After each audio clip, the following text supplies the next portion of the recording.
we grew up a little too fast. I miss the days that we chill and relax. Where did the time go? It all passed. Now I need to go back. I had no worries, but... What's up, guys? Welcome back.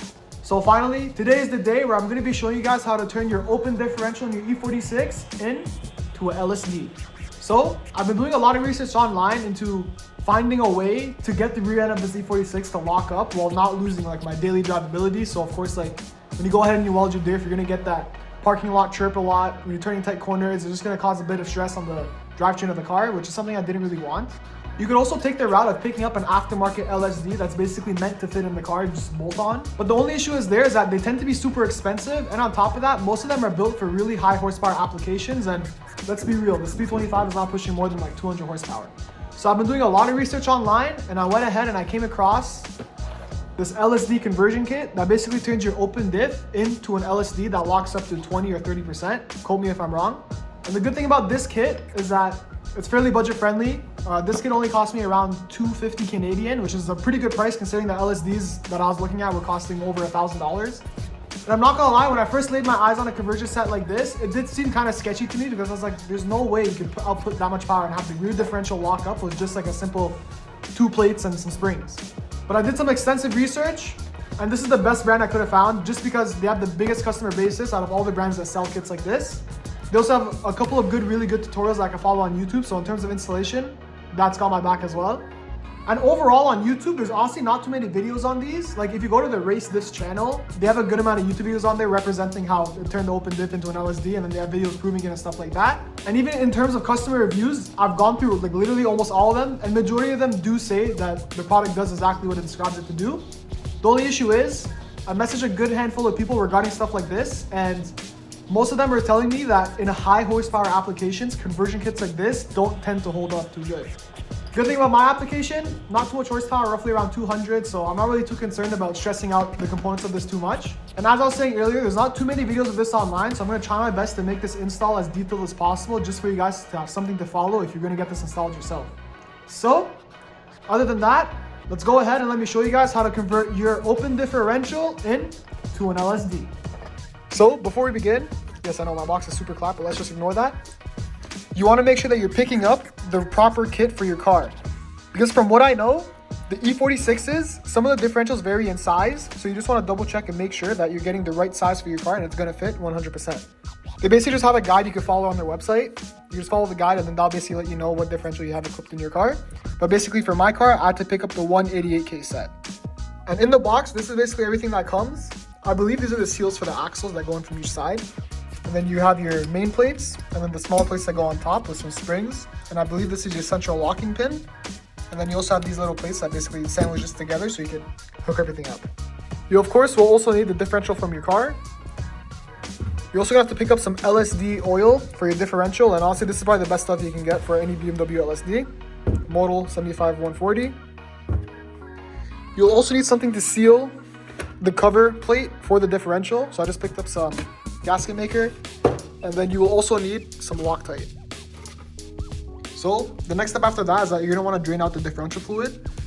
So there's a filler plug right here, which is a 14mm Allen, and the same with the drain plug, which is also a 14mm Allen. And when you guys are emptying this out, please just watch out where you spill it because this stuff smells jank. So as you guys can see, I kind of just made like a little concoction here. So I can empty out the fluid, have it go straight into here, and hopefully have no spillage whatsoever. So after that, I just went ahead and covered my workbench just because I have a feeling this might get a little bit messy. And then you're gonna wanna start taking out these bolts, and these bolts are held in with a 16mm head, so knock those bad boys out. So now that I have the faceplate off, I'm just gonna go ahead and quickly just look at all the gears and see if I can find anything that looks out of the usual. I'm basically looking for any of the gears to be shattered or maybe bent or just damaged in any unusual way, just so you know the condition of the differential before you go ahead and slap the LSD conversion into it, because you of course want to be only putting this conversion kit into an LSD that's fairly well maintained or at least solid.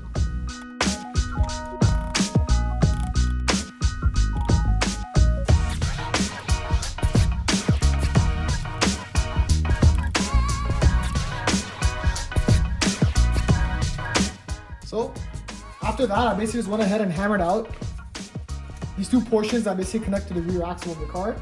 You just want to hammer them outwards, and then they both should just pop out. So after that, there's basically a seal that sits right here, and I already kind of pulled it out, but basically I just put my crowbar in here and kind of just pulled it out. Pops out fairly easy. And then after that, there's basically a C-clip that sits inside right here. And then basically you want to push the C-clip inwards. It's an internal C-clip, and then you just pull out the C-clip. It would be useful if you have a C-clip puller tool, and make sure it's an internal one.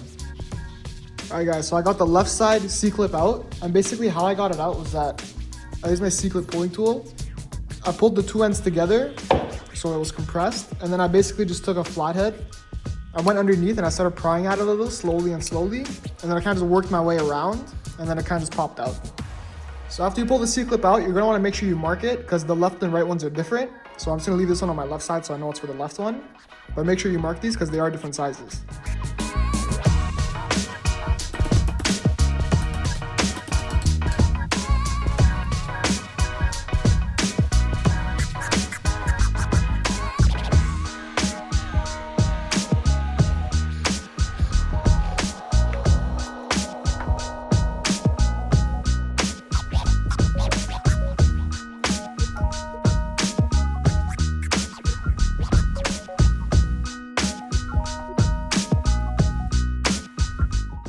So after the C-clip's out, you're basically going to want to knock out this metal piece that holds the gears inside the differential in. So once you knock one of them out, you should be able to just pull all the internals out. So basically we're going to go from inside. I'm going to grab my hammer tool, put it up against that metal piece right there, and then kind of just hammer it outwards. Both sides are the same technique. So I noticed that the right side actually might be easier to get to because this whole gear thing's in the way. So I'm gonna hit it out from this side. Let's see if it comes out. Yeah, and just like that with one hit. I see it got knocked loose.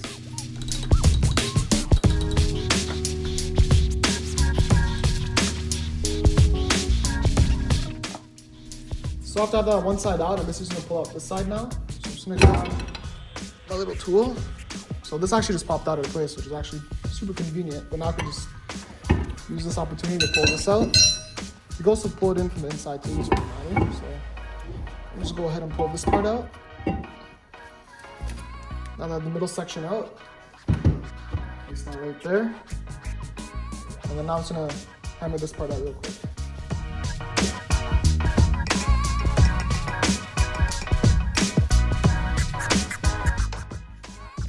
After that, I'm gonna go ahead and start taking out these bolts. So they're just held in with a 19mm bolt. And I'm just gonna go ahead and remove all these.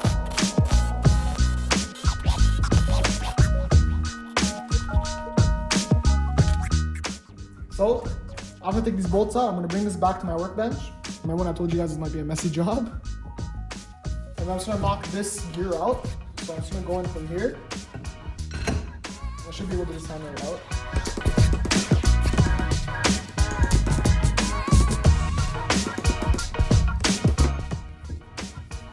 That. This piece is now out. We'll leave this to the side. Right there. And now after that part, you're gonna look for the central pin, the central locking pin. And basically you're gonna wanna hammer it out from the indented side. So from this side, you wanna hammer it out this way. So make sure you look for the indent. So I just took it back to the vice grip, but honestly it knocks out pretty easy. You probably won't even need the vice grip to knock it out. Just gonna push it through.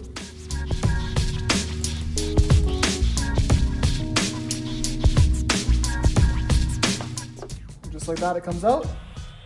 And then there's also a little clip that sits on the end of this. Mine was left in the differential, but as you guys can see, it's right there.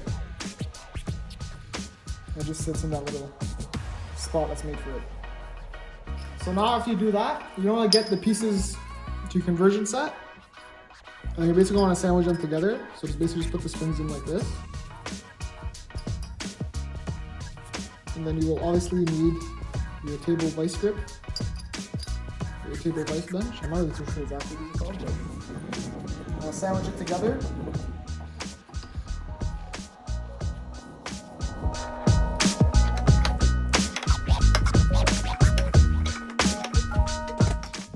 So as you guys can see, I basically just sandwiched it enough with the vice grip so I can get the 2 bolts in. And there's also another set of these bolts on the other side. So I'm gonna go ahead and slap those in too. So after that, I'm just gonna bring this back here to the middle of the differential. I'm gonna lubricate everything up as best as I can. And then we're gonna slowly start putting it in the middle of this. I'm just gonna grab this diff oil that I got.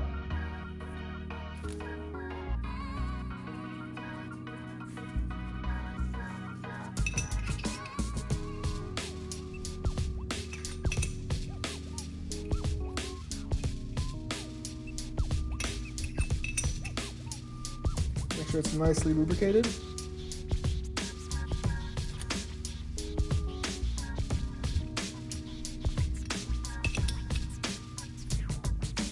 And make sure you do the same thing for the other side.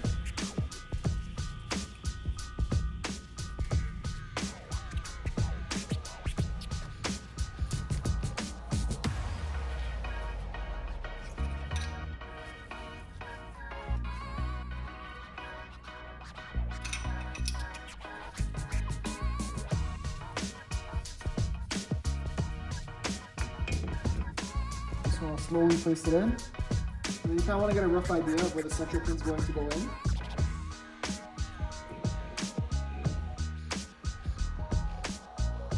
And after you see that everything lines up, you just want to open up the bolts. So then it compresses out and then holds onto the differential. My hands are all dirty.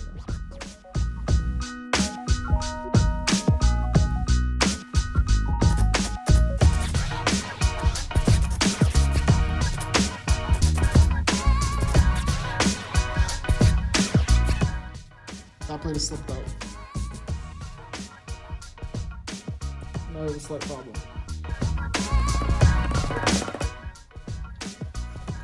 So basically for that plate that slipped out, I basically just hammered it back in, and then I released the bolts on this side, and then everything just sandwiched together and everything fits good now. So then the next point after that is that you have to put the central locking pin in. So guys, you want to make sure that everything is lubricated very well before you start installing everything back in. And then you basically just want to find the side that has the C-clip in it, rotate it to a good position, make sure everything is properly lubricated. And basically the side with the C-clip, you're going to start inserting the central locking pin like this. And then you want to be sure that everything is lubricated and you're tapping the hammer lightly, because the last thing you want to do is break that little C-clip that sits inside. So just take it nice and slow, very light taps with the hammer, because you do not want to break that C-clip.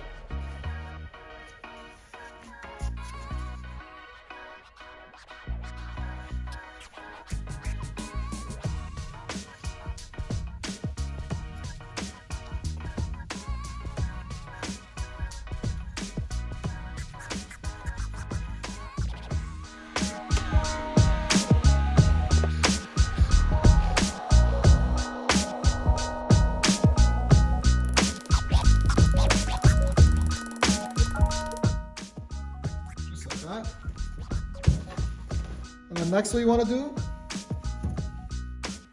grab the little cap. Again, make sure everything's lubricated nice and good. You're going to put the cap on.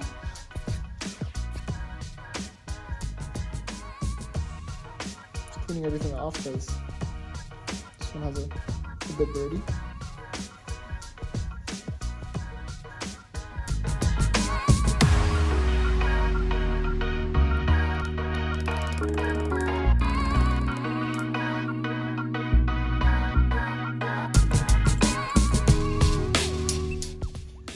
Then, after you do that, you want to grab the little bolt that came for the central locking pin.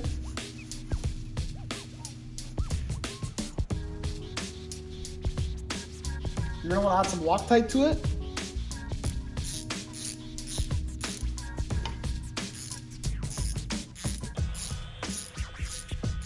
So, after you have that done, the conversion kit is basically installed now, as you guys can see. This is how it should look. So then now, we'll start putting it back together. So first things first, you want to grab this gear, slap it on and start bolting it on. And it is suggested that you do use some Loctite on the bolts. So I went ahead, put the bolts in, put the plate on, also added some Loctite. And I'm basically just gonna drill these.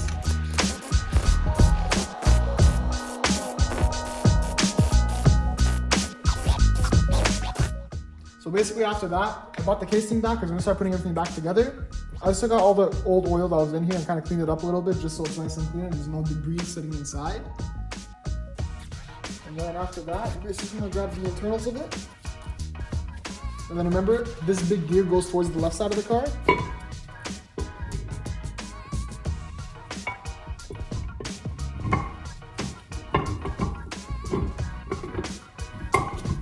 If I can recall, it goes into this way.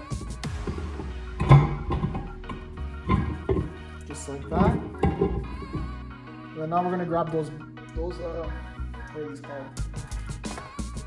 Basically these little metal parts that are sitting on each side. And we're gonna slap them in so this levels out. Then we'll put the C-clips back in.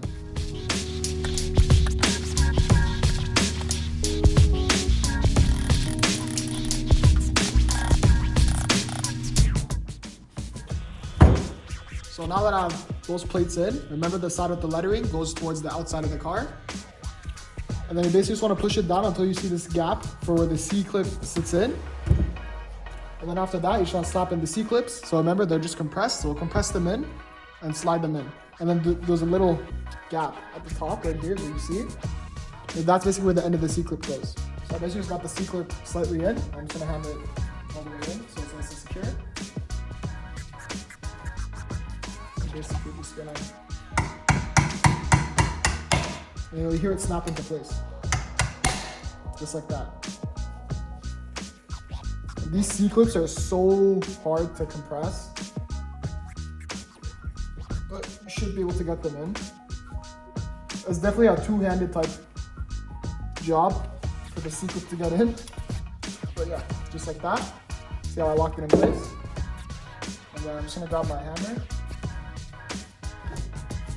Hammer them into place, and then you should just hear it snap into place. Oh.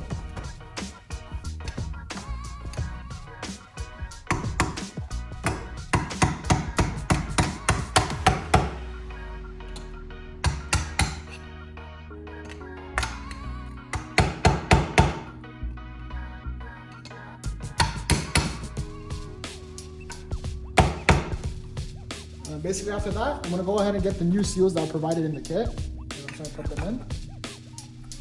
So first they're going rubber side out. And then I'm just gonna use this 2x4 that I have laying around.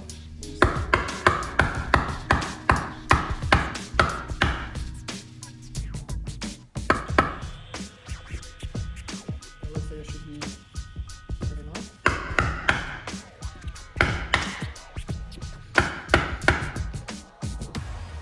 So I basically just hammered it in a bit more because it is supposed to show the lip a little bit. So basically that's how much I have it hammered in. And then now I'm gonna go do the other side. So after you have that done, I'm just gonna go ahead and insert the parts that go to the axle. So make sure you are putting the ones that you left for the right and left side. And basically just gonna put these in. I'm gonna go ahead and lubricate these before I put them in. I'm just gonna tap them in with a hammer and they should go in.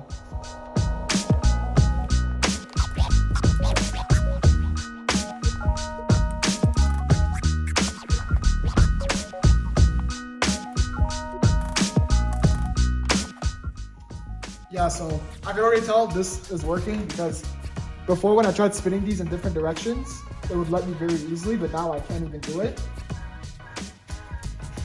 And they both have the exact same rotation. As you see, both sides are rotating at the same speed and the same time. So basically now all I'm gonna do is just clean it up with some brake cleaner. Also keep in mind you wanna keep that face plate also clean. Then I'm gonna add my gasket maker, slap it on, and I'm literally gonna let it settle for like 2 days before I even go ahead and add some fluid into this differential.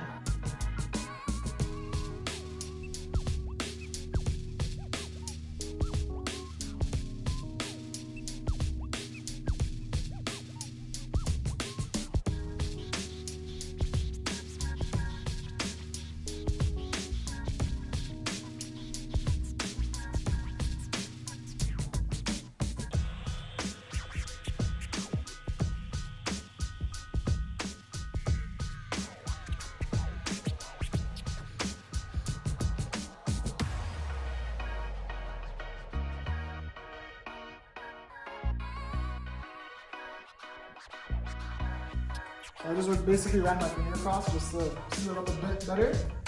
But other than that, I'm just gonna let this settle for like 2 days before I even go ahead and add some fluid to it.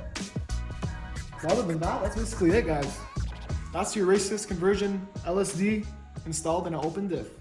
So that was the install for the conversion kit, and I know what you guys are waiting for. You just want me to put this differential into the car and go test it out and make some videos on it. And that will come, I promise you guys. But as of the meantime, the car's still sitting in the garage for winter as the weather still hasn't cleared up quite yet. And as of the meantime, I do have a couple more things planned for this car before I start driving it again. And you guys already know that when the time comes, I'm going to put this conversion kit to some thorough testing and see how good it holds up. And for the meantime, let me ask you guys something. What color should we change the E46 to? There's a new series coming to the channel and I think you guys are going to love it. So, other than that, guys, that's going to be the end of this video. I hope you guys enjoyed it and I hope you guys found it helpful. And of course, if you guys have any questions or comments, just leave them down below. I'm more than happy to answer. And if you guys want to see more of the E46, just go ahead and follow me on Instagram. I'll leave it on the page somewhere. And other than that, I'll see you guys in the next one. Peace. To give me your loyalty, 'cause I'm taking the world, you'll see. They'll be calling me, calling